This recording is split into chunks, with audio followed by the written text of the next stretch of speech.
Apa kabar teman-teman? Senang sekali saya Ingvi Rizky Ramadan kembali menyapa teman-teman semuanya di channel Ivi Lewihana yang merupakan channel kesaksian-kesaksian saya sebelum saya menjadi murtadin sampai hari ini.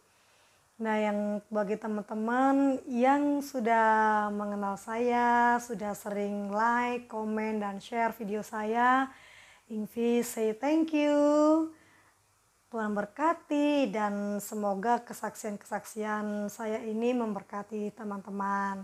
Dan buat teman-teman yang baru saja mengenal saya, barangkali video saya ada di beranda di YouTube-nya, dan baru pertama mendengarkan ini, saya ucapkan salam kenal. Saya Ingvi yang berasal dari kota Surabaya dan bagaimana perjalanan saya sebelum saya mengenal Tuhan sampai hari ini sudah saya sharingkan di video-video di channel saya Ivi Lewihana ini, di video-video yang sebelumnya. Nah, mengapa saya ingin terus bersaksi?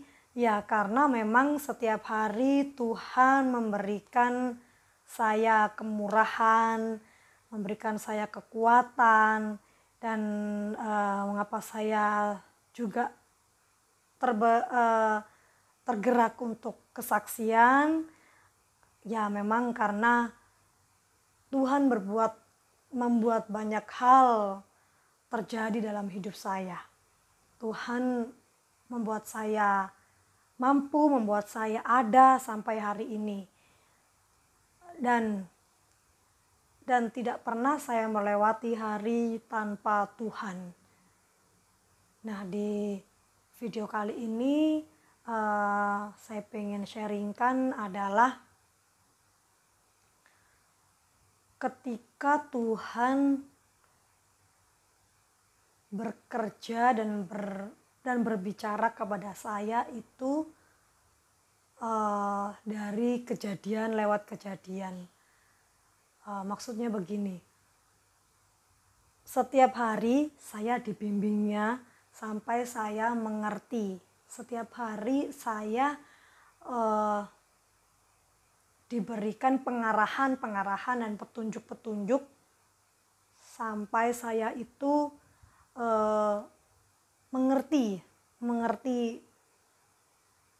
mengerti atau peka dengan suara Tuhan.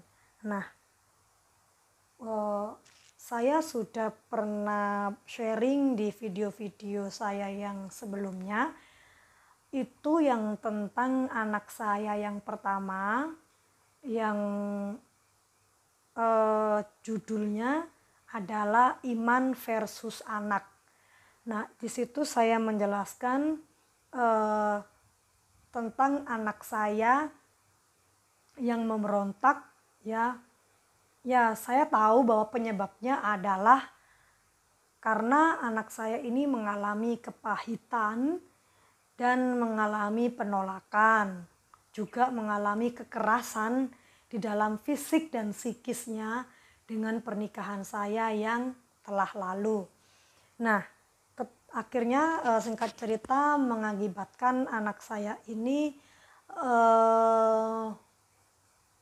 memberontak kepada saya, dan saya sampai tidak sanggup lagi untuk mengatur atau mendidik anak saya ini. Anak saya kan saat ini berusia 14 tahun, dia laki-laki, dan singkat cerita kan dia sudah beberapa kali pindah sekolah dan tidak mau sekolah lagi, kan belum lulus SD hingga sampai 14 tahun.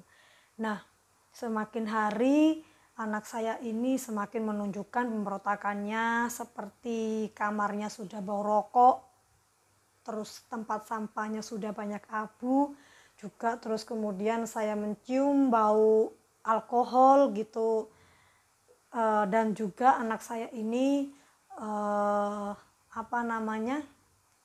sering mencuri uang saya atau uang saudara saya atau orang tua saya, dan akhirnya saya harus mengganti.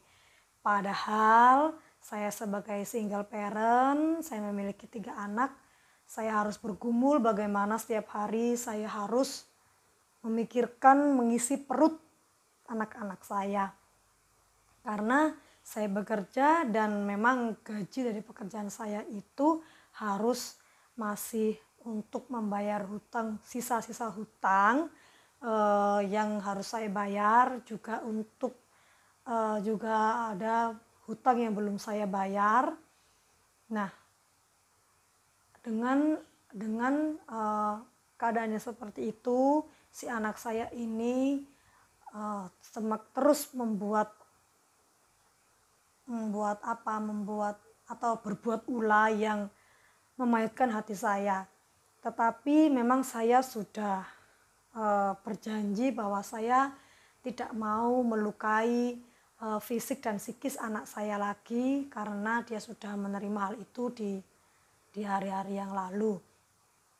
Jadi saya memberikan dia teguran, tidak pernah digubris, memberikan didikan. Ya, dia bukan tipe orang yang melawan, tapi dia nggak ngereken, orang Surabaya bilang nggak ngereken atau tidak memperdulikan, ya seperti itu. Nah, sampai pada saya benar-benar stres gitu ya, maksudnya sampai video sebelum ini saya bikin video itu yang judulnya haruskah saya tetap melayani Tuhan meskipun dalam pergumulan yang berat, ya itu saya memang sempat berpikir untuk stop dulu untuk melayani Tuhan, dan saya bilang sama leader saya itu, apakah saya harus tetap melayani saat anak saya sendiri memberontak? Apakah saya tidak harusnya melayani anak saya dulu? Saya stop pelayanan, tetapi leader saya berkata, melayani Tuhan tidak harus menunggu pergumulan itu selesai. Sambil kamu doakan, sambil kamu berjuang, juga kamu sambil melayani Tuhan.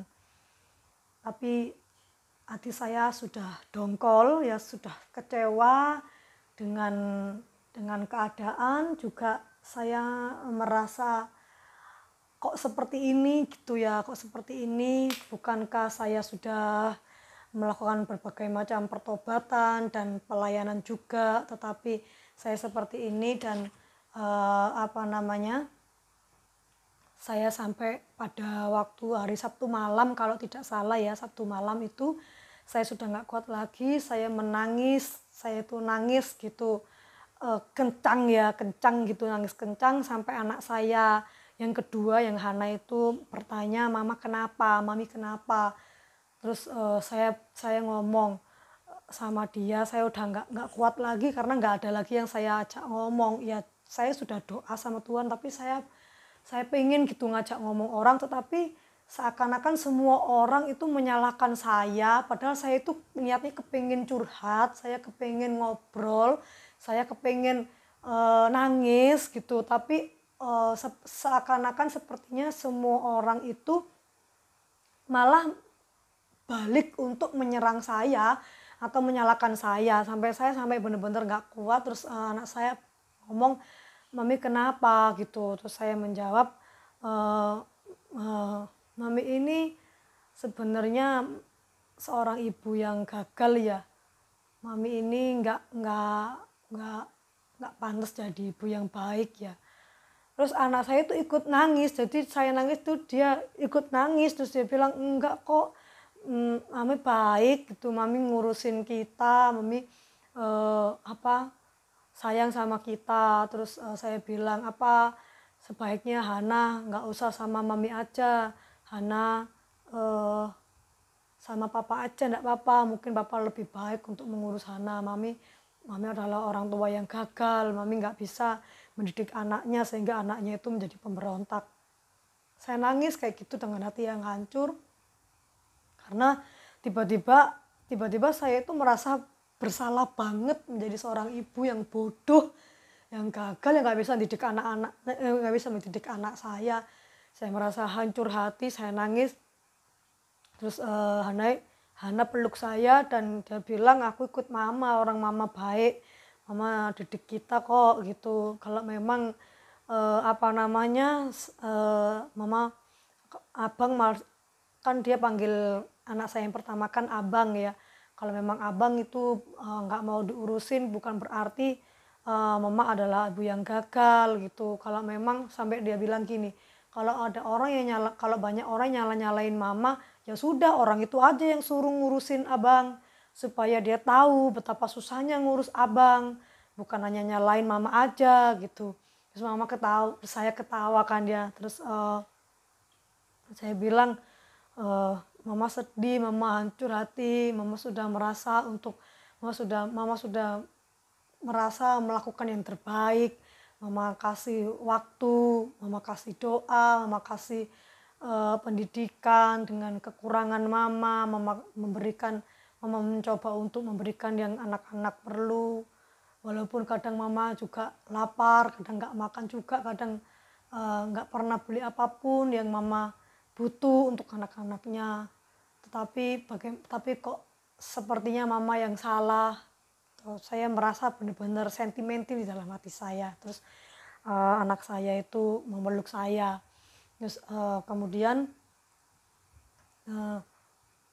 karena juga orang tua saya juga WA untuk mendesak-desak saya untuk segera mengatasi anak saya, tapi saya itu benar-benar nggak ngerti bagaimana cara mengatasinya, karena saya sudah juga mencoba untuk bawa ke psikolog, ke psikiater juga, ke pendeta juga untuk doa kelepasan apapun sudah saya lakukan, tapi saya masih gagal. Saya bingung kalau didesak banyak orang, sedangkan saya nggak tahu apa yang harus saya lakukan. Hal itu membuat saya benar-benar stres, dan kemudian ketika anak saya sudah tenang, saya juga sudah tenang, tiba-tiba saya itu muncul pikiran, saya bilang gini sama anak saya, Hana, jangan-jangan Tuhan itu nggak sayang ya sama mami. Terus anak saya langsung melototin saya gini. Terus saya bilang, Mami kenapa punya pikiran seperti itu? Kalau Tuhan nggak sayang sama mami nggak bisa hidup sampai hari ini, kita nggak bisa makan sampai hari ini, kita nggak bisa memiliki tempat tinggal, mami sampai utang puluhan juta, sampai ada yang bantuin mami transfer puluhan juta seperti itu, padahal orangnya belum kenal sama mami kok bisa bilang Tuhan gak sayang sama mami? Harusnya mami ini bersyukur. Terus saya langsung bilang, iya ya juga ya, gak mungkin Tuhan gak sayang sama mami ya. Kalau Tuhan gak sayang sama mami pasti sudah hancur, sudah gak karu-karuan ya sampai hari ini. Terus saya merasa Tuhan memakai anak saya untuk memberikan penghiburan kepada saya. Nah, itu kan hari Sabtu. Nah, hari Minggu saya beribadah, rasanya itu hati saya itu begitu berat. Tapi memang saya dari dulu saya berdoa supaya Tuhan menguatkan hati saya dan memberikan saya kecukupan apapun itu, biaya atau kekuatan atau apapun, supaya saya bisa pergi ke gereja setiap hari Minggu ya, onsite kalau bisa onsite, kalau memang nggak bisa ya online. Tapi kalau tidak ada halangan, selama pemerintah memberikan izin untuk beribadah dan tidak ada sesuatu yang urgent atau sakit, saya selalu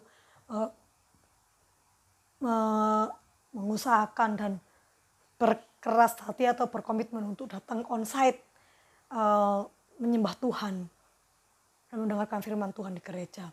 Nah, saya itu kan kemudian ke gereja ya dengan hati yang begitu berat gitu, hati yang masih aduh Tuhan, berat sekali gitu ya perasaan hati saya. Terus saya tetap ke gereja. Nah kan karena saya membawa Lydia, anak saya yang bayi itu kan masih usia 6 bulan, dia belum bisa pakai masker, otomatis ibadah saya itu di baby room. Di baby room itu tidak seperti di main hall, jadi firman Tuhan dan penyembahnya itu kayak dikasih TV televisi gitu, nanti kita dengerin di situ. Nah, pasti kalau di baby room kan ya suasananya nggak hening ya, namanya juga baby room ya kan, pasti rame gitu. Jadi kadang-kadang saya harus bener-bener so hard eh, untuk apa yang mendengarkan tuh bener-bener berjuang keras dulu supaya saya bisa mendengarkan firman Tuhan. Nah, pada waktu itu firman Tuhan kan saya pada waktu di gereja itu leader saya juga WA, saya ibadah jam berapa karena sharing dari pendeta ini yang sedang berkhotbah itu bagus gitu.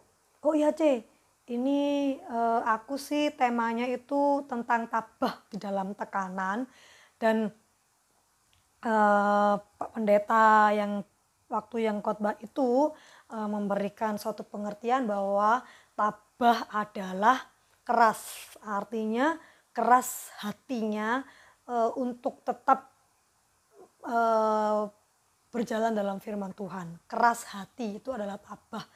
Keras hati untuk tetap dalam kebenaran firman Tuhan itu adalah tabah. Tabah di dalam tekanan. Nah, saya sudah merasa bahwa eh, ini firman buat saya, ini firman buat saya. Pasti Tuhan ini menegur saya.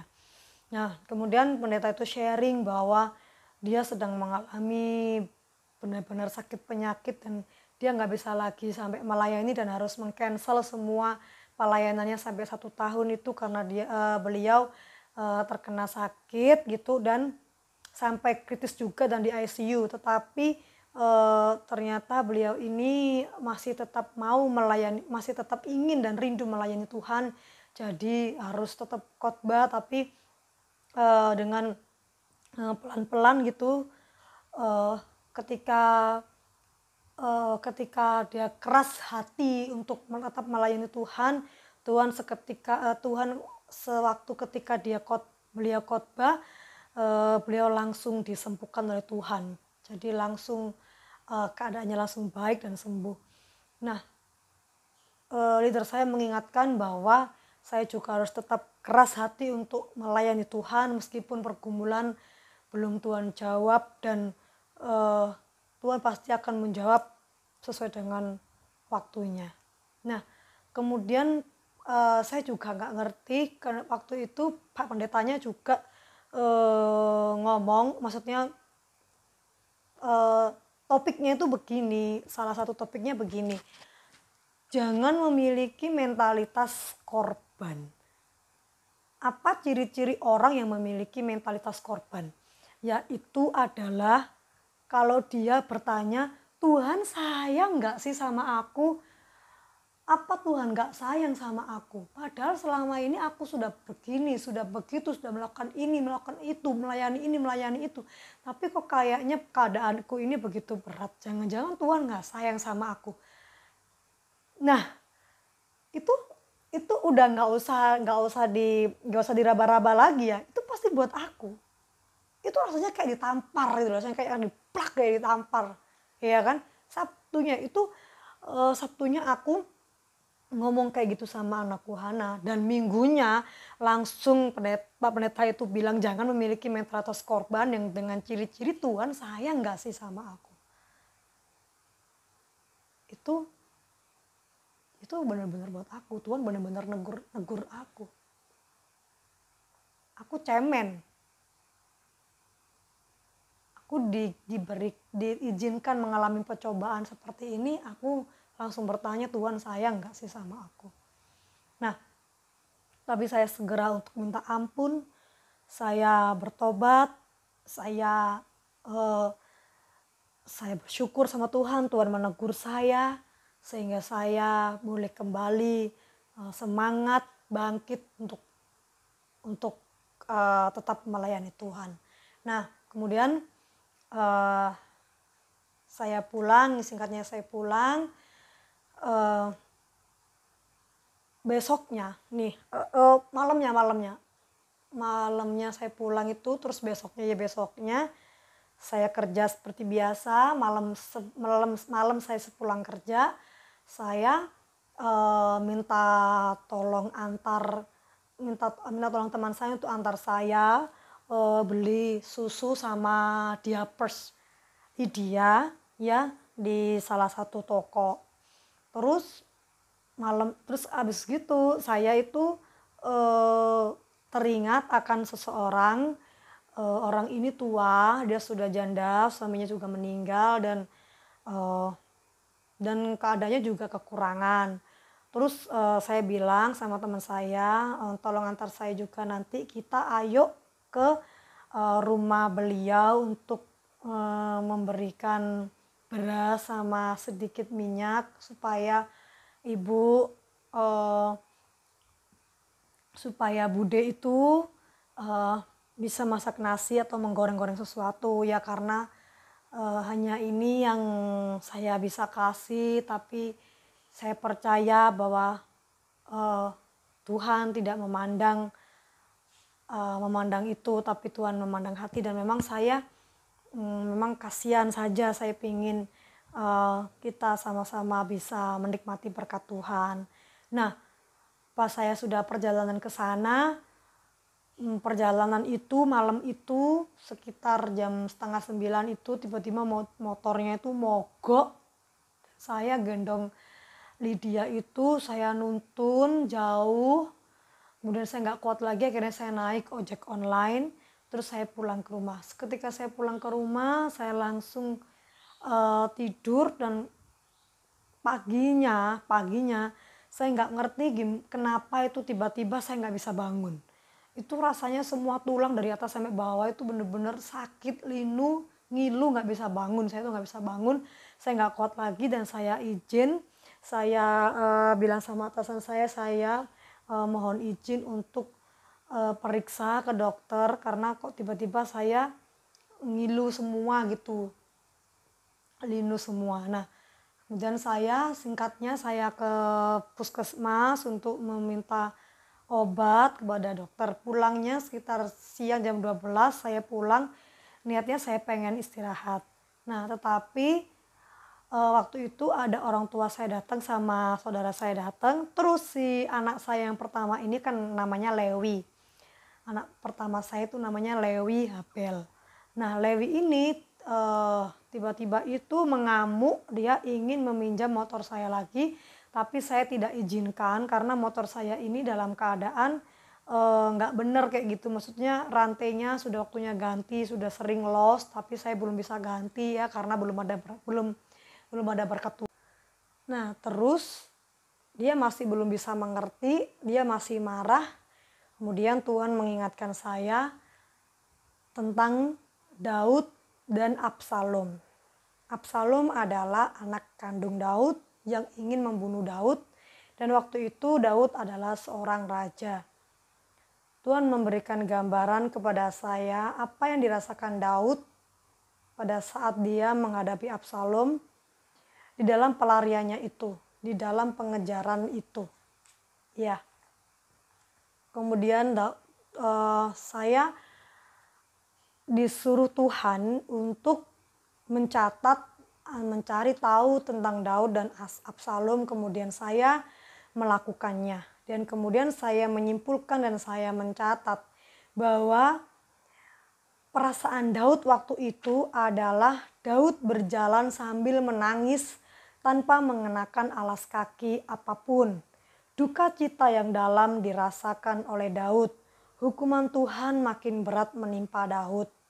Nah, yang dilakukan Daud waktu itu, dia tetap mengasihi dan tidak memerangi Absalom. Kemudian Daud mengerti bahwa hal itu merupakan konsekuensi dan hukuman yang Tuhan nyatakan kepada Daud.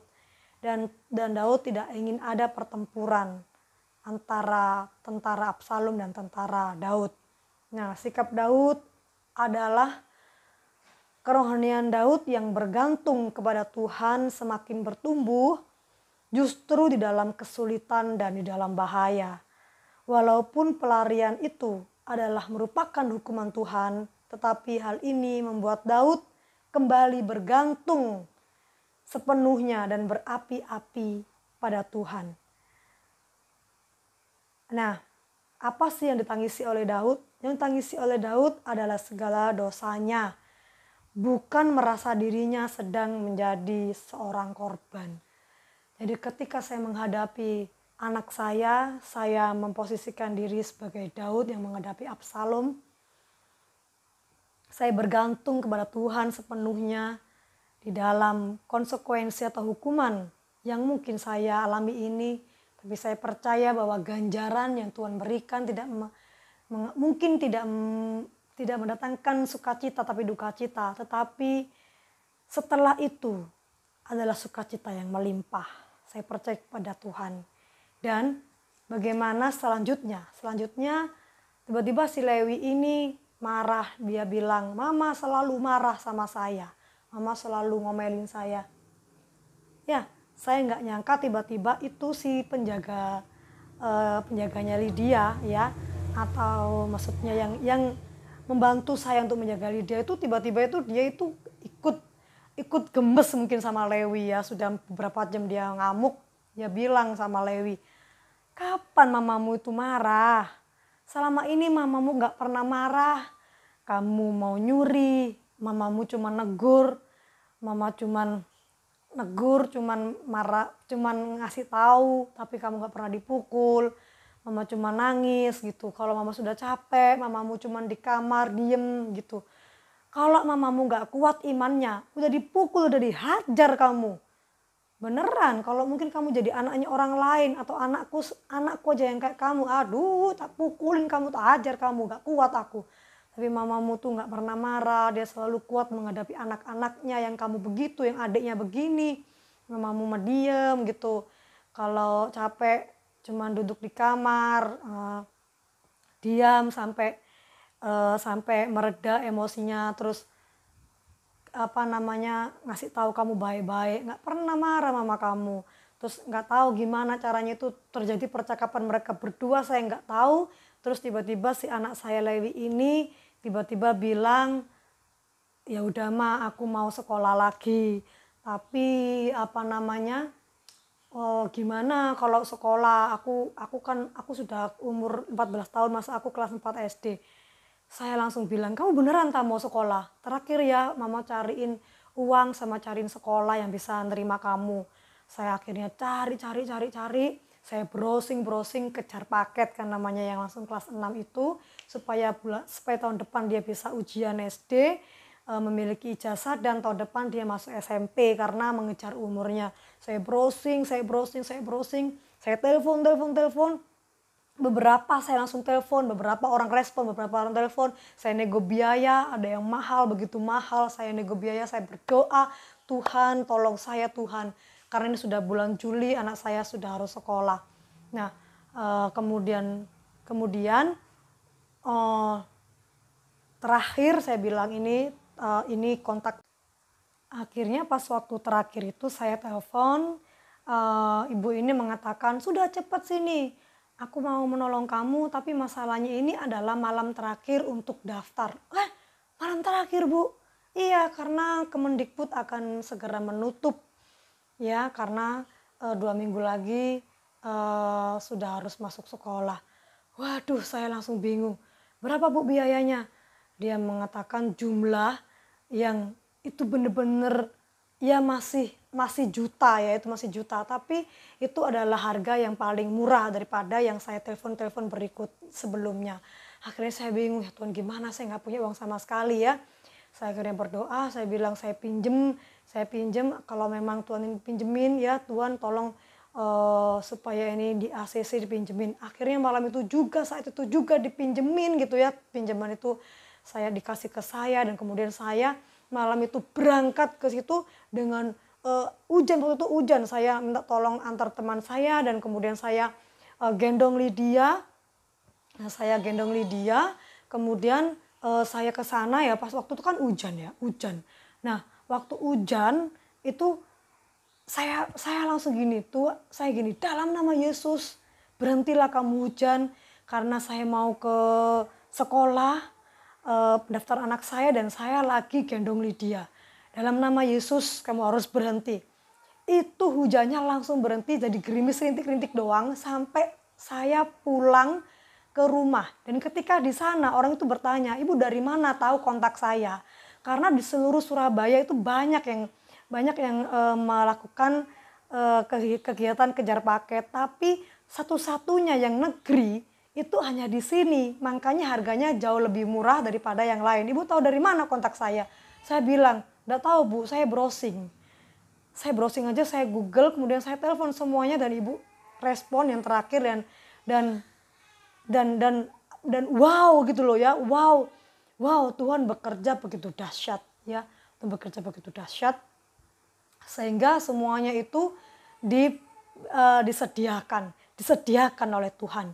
Dan kemudian saya bersyukur ya, anak saya sudah mau sekolah lagi, kemudian sedikit demi sedikit saya menata hidupnya ya, meskipun waktu kemarin masih uang pinjaman, tapi saya bersyukur masih ada yang mau percaya untuk meminjami saya, dan saya berdoa kepada Tuhan supaya Tuhan berikan saya berkat yang melimpah untuk membayar semua hutang-hutang saya. Dan itulah kesaksian saya kali ini. Saya bersyukur saya masih bisa ada sampai hari ini, dan saya berdoa supaya teman-teman yang memiliki pergumulan yang berat di luar sana, percayalah Tuhan memberikan bimbingan dan tuntunan kepada kita, anak-anaknya, selagi kita mau buka hati dan mau dengar-dengar kepada firman Tuhan. Sekian kesaksian dari saya, Tuhan Yesus memberkati. Shalom.